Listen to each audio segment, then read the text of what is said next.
টাঙ্গাইলের দেলদুয়ারে ছিনতাইকারীর ছুরির আঘাতে সাইফুল আলম নামে এক মাছ ব্যবসায়ী নিহত হয়েছেন। শুক্রবার ভোররাতে ঢাকা-টাঙ্গাইল মহাসড়কের উপজেলার ডুবাইল এলাকায় এ ঘটনাটি ঘটে। নিহত সাইফুল টাঙ্গাইল সদর উপজেলার সাকরাইল এলাকার মৃত সাব্বির আহমদের ছেলে। প্রত্যক্ষদর্শী অটোরিকশা চালক শফিকুল ইসলাম জানান, রাতে সাইফুল ভাই আমাকে মুঠোফোনে কল দিয়ে জানায় মির্জাপুর গিয়ে মাছের রেনু আনতে হবে। পরে অটোরিকশা নিয়ে তাকে ও জেলে মদনচন্দ্র রাজবংশীকে সঙ্গে নিয়ে মির্জাপুর যাওয়ার পথে মহাসড়কের ডুবাইল এলাকায় পৌঁছালে পিছন থেকে মোটরসাইকেল নিয়ে আমাদের রাস্তা অবরোধ করে। পরে মোটরসাইকেলে থাকা ৩ জন আমাদের ছুরি ও বন্দুক ধরে ছিনতাই করে। এ সময় একজন ছিনতাইকারী সাইফুল ভাইকে ছুরিয়াঘাত করে মোটরসাইকেল নিয়ে পালিয়ে যায়। পরে আমরা সাইফুল ভাইকে টাঙ্গাইল জেনারেল হাসপাতালে নিয়ে যাই।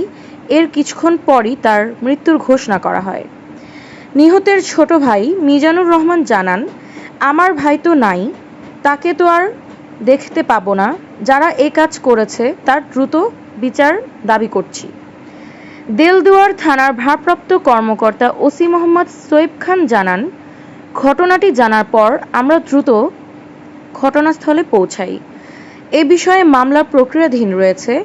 আমাদের একাধিক টিম মাঠে কাজ করছে। তদন্তের মাধ্যমে প্রকৃত আসামিদের আইনের আওতায় আনা হবে।